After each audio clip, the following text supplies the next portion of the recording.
When Thomas Ashworth, 67 years old, owner of 3,000 acres of fertile land in the Yorkshire Dales and a self-made millionaire, decided to give his son James a chance, he chose the most barren and cursed piece of his estate, 50 acres of clay soil near Harrogate that no one had ever managed to cultivate.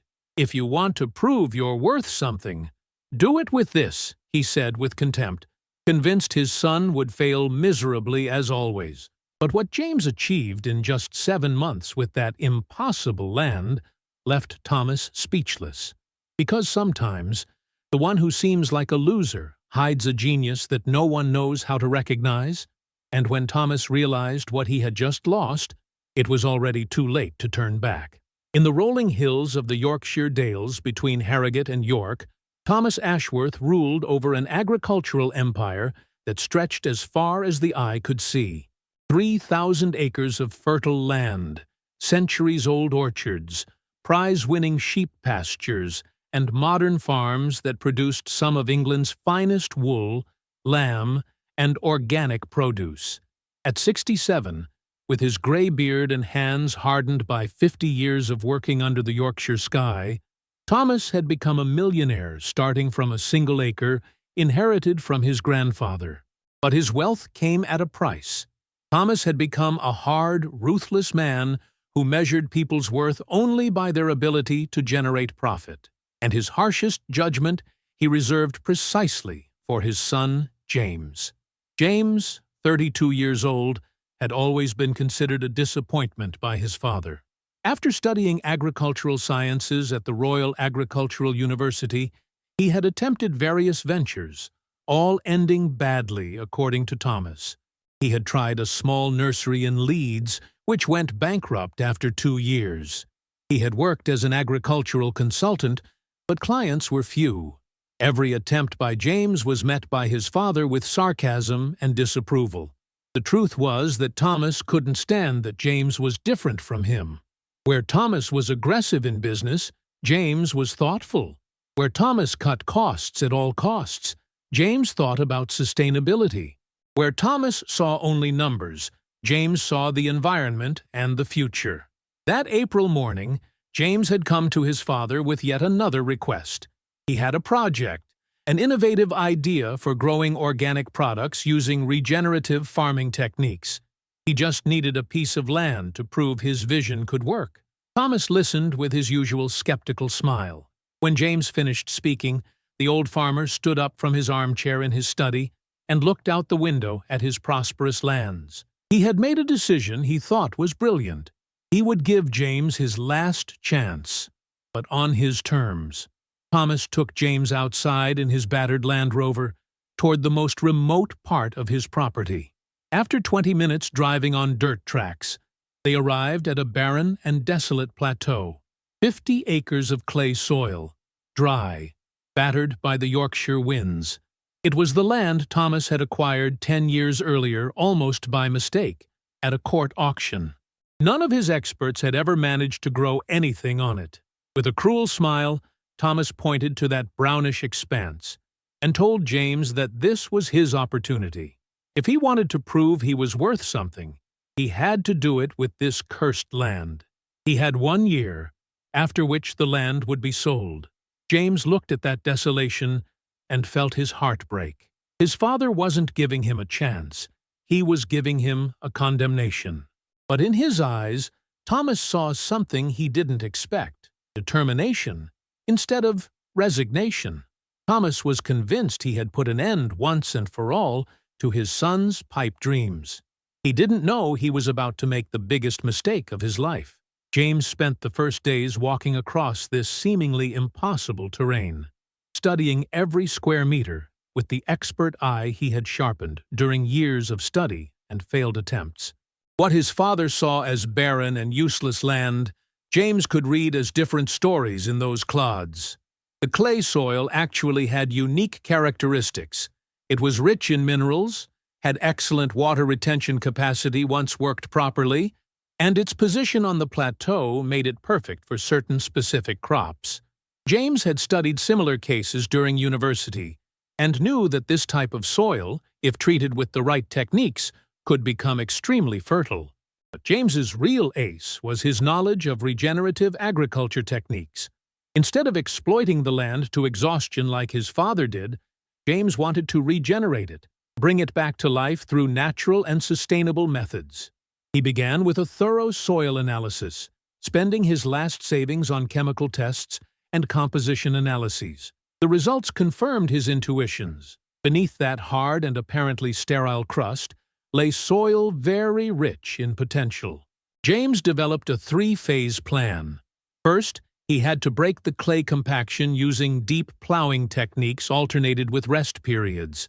Then he had to introduce beneficial microorganisms and organic matter to reactivate the soil ecosystem. Finally, he had to choose the right crops, plants that would not only grow in these conditions, but would further improve the soil. He had decided to bet on something no one in Yorkshire had ever tried on a large scale: growing English truffles combined with rare medicinal herbs. A brilliant intuition that required scientific precision and patience. James sold his car to buy a small used tractor and the necessary tools. He worked from dawn to dusk, often under the mocking gazes of his father's workers who passed by. Thomas amused himself by telling his friends how his son was playing in the mud with the worst land on the property. But James didn't get discouraged. Every day he saw small signs of improvement, the soil becoming softer, the first shoots of pioneer plants he had sown, water beginning to penetrate instead of running off. After 3 months of intense work, James had transformed that barren plateau into an organized field full of potential. But the best was yet to come. The 4th month marked the beginning of the transformation that would change everything. The medicinal herbs James had sown began to grow with a vigor that surprised even him. Lavender, rosemary, sage, and especially a rare variety of saffron he had imported from Cornwall were thriving incredibly. But James's real stroke of genius was introducing mycorrhizal plants for truffle production. He had planted hundreds of young oak and hazel trees, inoculating them with spores of English summer truffle. It was a long-term investment that required years to bear fruit. But James had done something brilliant. He had combined this cultivation with immediate production of medicinal herbs. Meanwhile, Thomas continued to observe his son's work from afar with skepticism. He saw James working like mad on that impossible land and shook his head. He was convinced that after summer, James would give up as always. But then the first visitors began to arrive. A natural cosmetics producer from London had heard about the exceptional quality of the medicinal herbs James was growing. The lavender had such an intense and pure fragrance that the producer immediately offered an exclusive contract for the entire production. James didn't stop there. Using his agricultural science training and the marketing knowledge he had acquired in his previous failures, he began building a network of contacts in the organic and sustainable sector. He created a website, used social media to document the land's transformation, began selling directly to end consumers. The turning point came when a Michelin-starred restaurant in London tasted James's saffron. The chef was so impressed by the quality that he began promoting on his social channels this Yorkshire gold of superior quality to many traditional productions. Within days, James received orders from all over England. His saffron sold at prices 3 times higher than ordinary, and demand far exceeded production. Thomas began hearing rumors in the village. Merchants spoke of this young man who was working miracles with land everyone considered useless. But pride prevented him from admitting he might have underestimated his son. Reality was about to hit him like a punch in the stomach. By the 6th month, what had begun as a condemnation had transformed into a success no one had foreseen. James had not only managed to grow products of exceptional quality on this impossible land, but had created an innovative business model that was attracting attention from the entire British agricultural sector. His sustainable approach and product quality had created a reputation that extended far beyond Yorkshire. James's medicinal herbs were sought after by luxury cosmetics companies. His saffron was used by Michelin-starred chefs, and his story of land regeneration had become a case study in agricultural universities. But the real bombshell exploded when James received an unexpected visit. A group of Dutch investors interested in European sustainable agriculture had heard about his project and wanted to see this miracle land personally. The investors were so impressed by James's innovation and results that they offered him a partnership to export his methods and products to Europe. The preliminary contract spoke of dizzying figures: £2 million for the first 3 years, with expansion options that could reach £10 million. Thomas discovered all this by chance, when one of his friends told him he had seen Dutch people in suits, touring James's land with tablets and professional cameras. For the first time in months, Thomas decided to go personally see what was happening on the land he had given his son as punishment. What he saw left him speechless. The barren and dry land had transformed into an oasis of ordered and prosperous green. Perfect rows of medicinal herbs created fascinating geometries.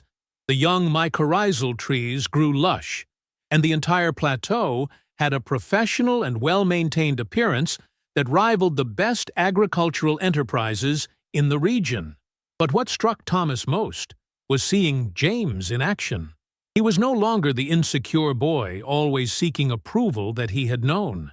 He had become a confident entrepreneur, explaining his techniques to a group of agronomists who had come to study his methods.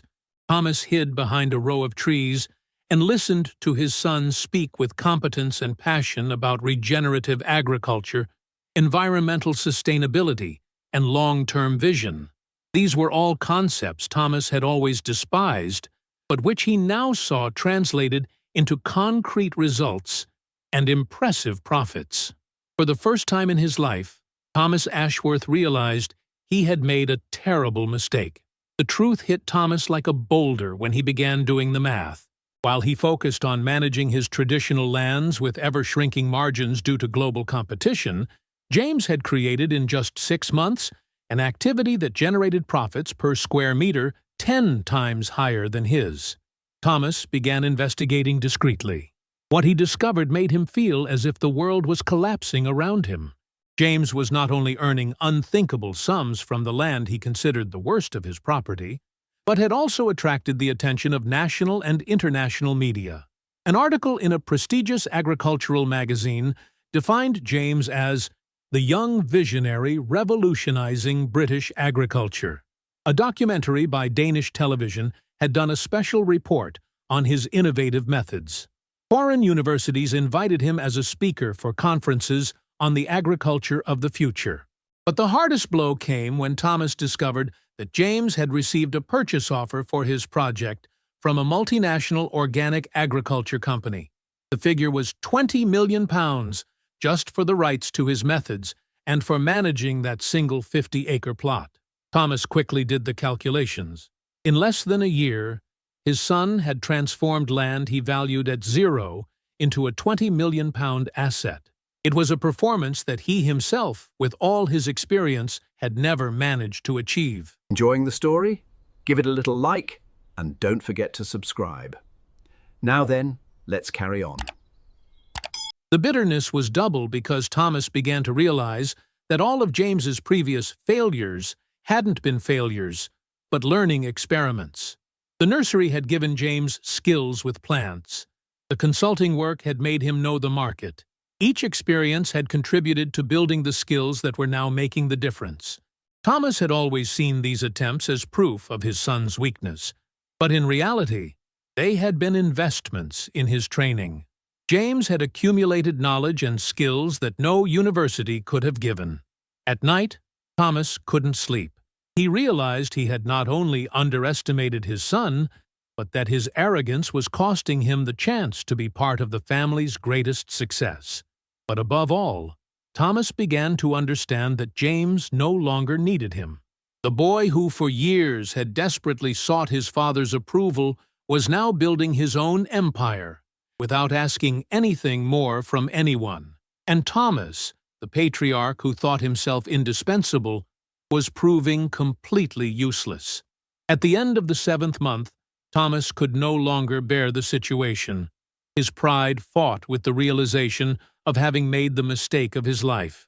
He decided to go to James to attempt a reconciliation, but above all to try to regain control of a situation that was completely slipping from his hands.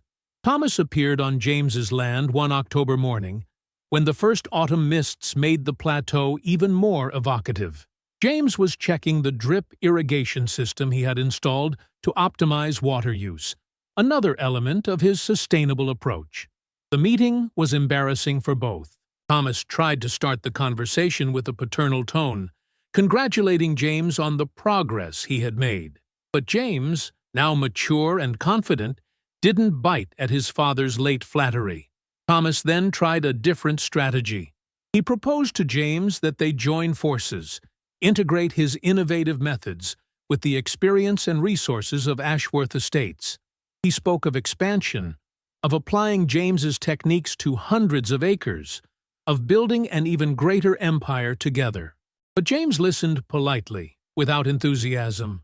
Thomas realized his son already had everything he needed. He had the contacts, he had the investors, he had the reputation.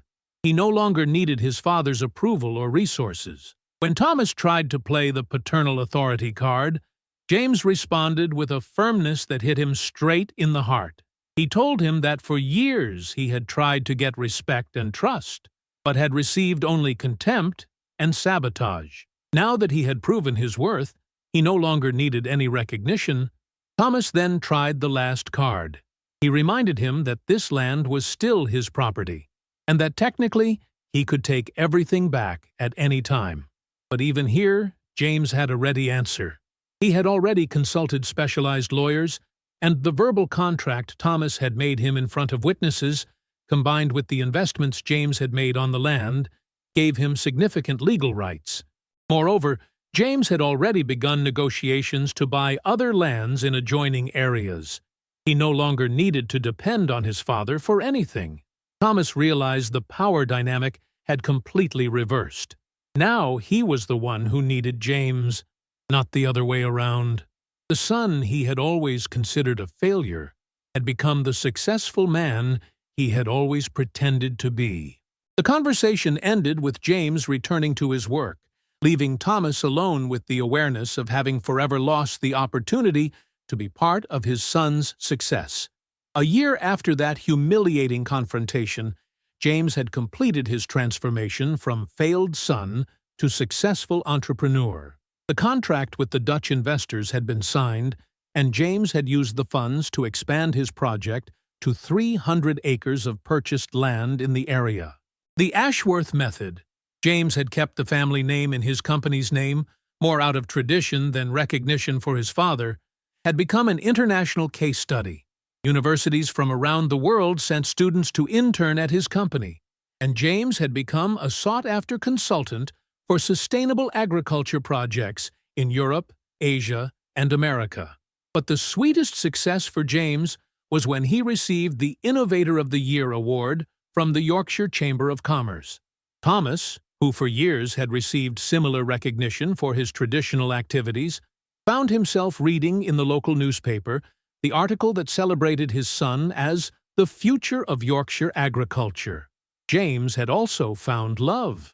Charlotte, a marine biologist he had met at a sustainability conference, had become his partner both in life and business. Together, they were developing even more ambitious projects involving the regeneration of marine ecosystems connected to coastal agriculture. Thomas observed all this from afar, like a spectator excluded from the success he had contributed to creating in the most involuntary way possible. His traditional lands continued to produce decent profits, but nothing that could compete with James's innovation and vision. The most painful moment for Thomas came when James announced his engagement to Charlotte. The ceremony would take place precisely on the plateau Thomas had given his son as punishment, and which had now become a model of beauty and productivity. Thomas was not invited, not officially at least. James was too polite to explicitly exclude his father, but Thomas understood his presence was not desired.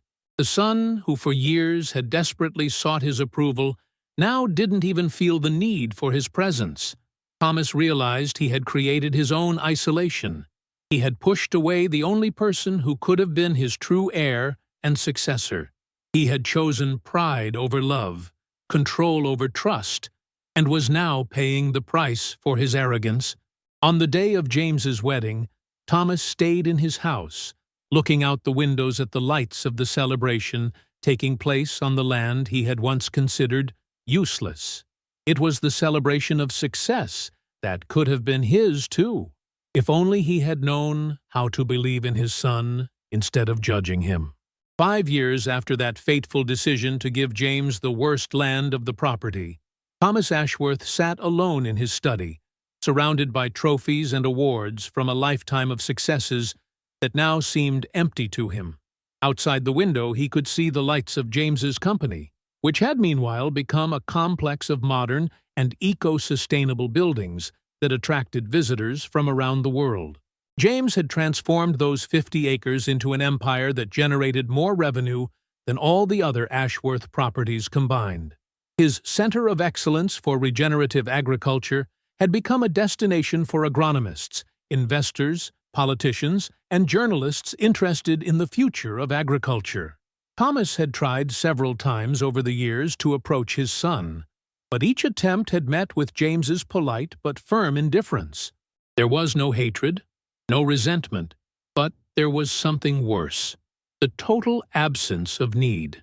James had built his life and success without his father, and Thomas had become irrelevant.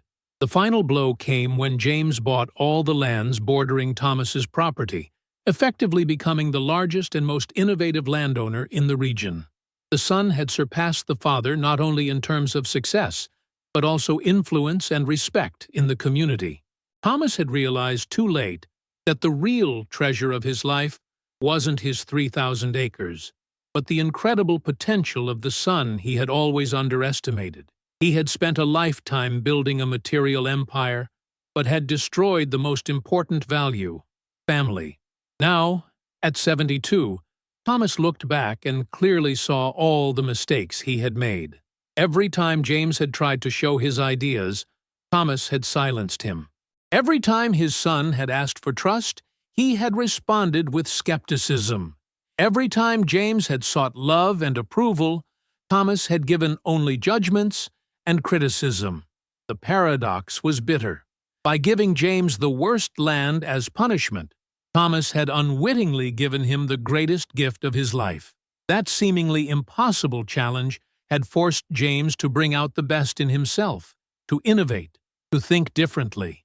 If Thomas had given him easy-to-cultivate lands, perhaps James would never have developed the genius that everyone now recognized. Thomas had created his son's success in the most painful way possible, through rejection and challenge. And now he had to live with the awareness that the Ashworth family's greatest success bore his name, but not his love or blessing. In the evening, when the lights went out in James's company and Thomas remained alone in the silence of his too-large manor, he understood he had won all the wrong battles and lost the only war that truly mattered, the one for his son's heart. James Ashworth had become the successful man Thomas had always dreamed he would be. But he had become that man despite his father, not because of him. And that was the cruelest punishment pride could inflict on a parent who had chosen control over love. Thomas looked one last time toward the lights of James's company, then closed the shutters. He had learned too late that children cannot be controlled or molded. They can only be loved and supported, hoping they find their way. And when that path leads them to success, a parent can only be proud of having brought them into the world, even if he can no longer be part of their triumph. The millionaire farmer had given his poor son his worst land, thinking to teach him a lesson in humility. Instead, he had received the hardest lesson of his life, that love cannot be bought with inheritance, and respect cannot be imposed with authority. They can only be earned through trust and support. And that was an investment Thomas had understood too late he had never made. If James's story has inspired you and made you reflect on the power of believing in your children, smash that like button and share. Show that you too believe in giving trust instead of testing. Tell us in the comments, have you ever underestimated someone who then surprised you? Do you know stories of parents who learned to believe in their children?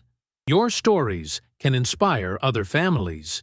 Subscribe now and turn on all notifications to discover more incredible stories of families who found their way to reconciliation and success. Ready for another story that will move you? Click on any video on the screen now and discover other extraordinary tales of fathers, sons, and second chances that will change your perspective on family.